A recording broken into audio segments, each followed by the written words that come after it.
Captain SULLY Sullenberger instantly became regarded as a hero worldwide after he safely landed a passenger aircraft on the Hudson River, saving the lives of all 155 people aboard.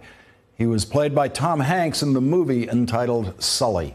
And since then, he says he has an obligation to use his celebrated status for good. And in an op-ed piece this week, he said, "I feel that I now have yet another mission as a defender of our democracy.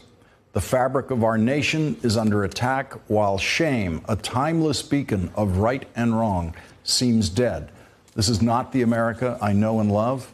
We're better than this." Joining our discussion now, Captain SULLY Sullenberger. This really is an honor to have you here. I greatly appreciate you joining us here on this election special coverage. What moved you to write this op-ed piece? How could I not? I felt an intense obligation to act, not just to watch, to put my voice out there, to vote, to try to make a difference. I think that's an obligation each of us has in this critical time. We can't just yell at the TV. We have to do something. We have to vote. You say in the piece that for most of your life you were a registered Republican. Yes. But you always voted as an American. Absolutely. What does voting as an American mean to you now? It means not in a partisan fashion, but in a fashion according to our values, in a fashion according to the threat that we're facing. This is not normal. What is happening in this country is not normal. My original title for the op-ed was Mayday, Mayday, Mayday, which of course is the international signal for distress about a grave and imminent threat that requires immediate assistance. I am as concerned about the state of this nation as I have been in a half century since the turbulent year of 1968, and in some ways, even before that. It's reminiscent in some ways of Friday, November 22nd, 1963, and October 1962. I learned from my father, a naval officer in World War II, and in my military service, the responsibilities, the awesome responsibilities of command, that with great authority comes great responsibility. I learned that a leader leads from the front. The leader should be the first to face the threat and the last to safety, not the reverse. A leader leads by example, according to core values that frame one's decisions, that serve as guardrails to prevent ourselves and our organizations from making egregious errors. A leader leads with respect, in an environment of mutual respect, where respect must be earned. But most important, a leader helps everyone serve a cause greater than themselves. It can't just be inwardly focused. Right now, that's not happening. This is one of the greatest threats this nation has faced in my lifetime. The things you just cited historically by date were the Cuban Missile Crisis, the assassination of President Kennedy, 1968, which saw the assassination of Bobby Kennedy, assassination of Martin Luther King. The height of the Vietnam War. Yeah, height of the Vietnam War, 16,000 dead in Vietnam that year, American soldiers. As the darkest experiences of your lifetime and mine. I remember, and we can all remember where we were when yes. we first heard about them. And you're comparing this period to that kind of darkness. That is the threat that we face. And people who know me or have heard me or seen me know that I do not exaggerate. I don't need to. I want you to listen to some people like you who have been, in their case, lifelong Republicans, actively working in the Republican Party to elect Republican presidents and other Republican candidates, and see if you share some of their feelings. Let's listen to this. The party of Trump must be destroyed politically. I am urging everybody to vote straight ticket Democratic in November because I think it is imperative to get some checks and balances. I left the party about 5 weeks ago. I think Democrats should take the House. Right. I think we'll be safer in a divided government. I think it's really important that Democrats take over the House and or the Senate. I think that any White House is improved by having a check and a balance. This White House more than any other. And those are people, Nicole Wallace, Steve Schmidt, who tried to elect John McCain president. They've all worked for the election of Republican presidents prior to Donald Trump getting that nomination. When you hear those people talking, are they speaking to you? Is that your experience as a voter? They're speaking with me. With you. That is my experience. Right now, the majority party in the House and the Senate are not fulfilling their oath of office. They are not acting as a check and balance, and we must replace them with those who will. There's another line that you have in your piece where you say, all leaders must take responsibility and have moral compass grounded in competence, integrity, and concern for the greater good.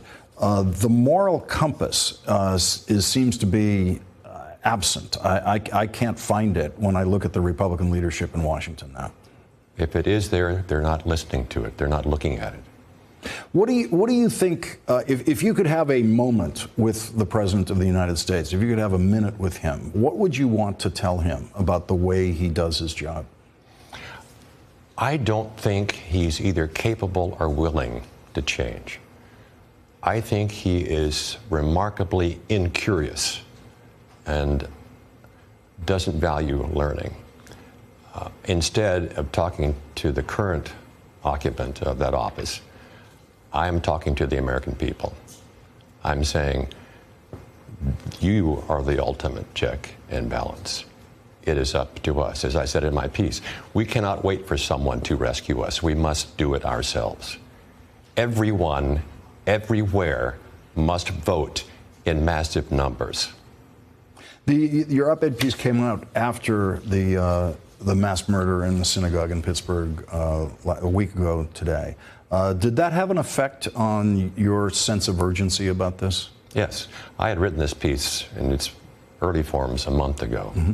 I've been refining it, trying to shorten it since mm-hmm. then. But yes, this is even more of a crisis than it was when I began writing the piece.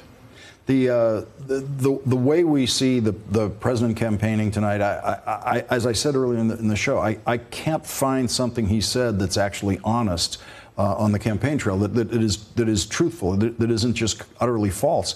And so I don't want to present what he's actually saying. And there are people who see that as one-sided, as if, and my approach to it is, I'm trying to present what we do here on the side of the truth. And that seems to be a new challenge, that the likes of which we've never had, and also for voters to sort out truth. It has become much more of a challenge than it used to be. And that's one of my great concerns. And that's why I compared it to these historic events. You know, we're not facing a nuclear annihilation at the moment, but we're facing a more pernicious challenge. This breakdown of the fabric of our society and our willingness to even agree on the same facts. And going forward, you intend, I know you don't want to get into specific candidates, but your suggestion to people is you should be voting against the Republican control that now controls all of Washington. Yes. As a former Republican, I've already voted, and I voted for Democrats. And how uncomfortable is this for you? You've lived your life without being public politically. Most people do. Most people go their entire lifetimes without making a public political statement. And for people who have to do it the first time, I've always noticed that it is uncomfortable and awkward, to put it mildly. Not at all. It's freeing. It's necessary. It's useful. It is my duty. Would you be able to sit back and watch this process and watch this election process without responding to that sense of duty? A lot of people do. A lot of people feel the way you feel, but they don't feel they have a duty to speak publicly. I could not let my silence or civility connote acquiescence. When we get past this election, do you expect to continue to have a political voice, to continue to raise your voice at certain points politically, or have you even felt your way through what that's going to be like? I'll let you know after Tuesday. Okay. We will hear from you when we hear from you on this. Captain Sullenberger, I can't tell you, this is really one of the great honors in the history of this show to have you at this table. I really appreciate you coming in tonight. Thank you, Lawrence. Thank you very much. Really appreciate it.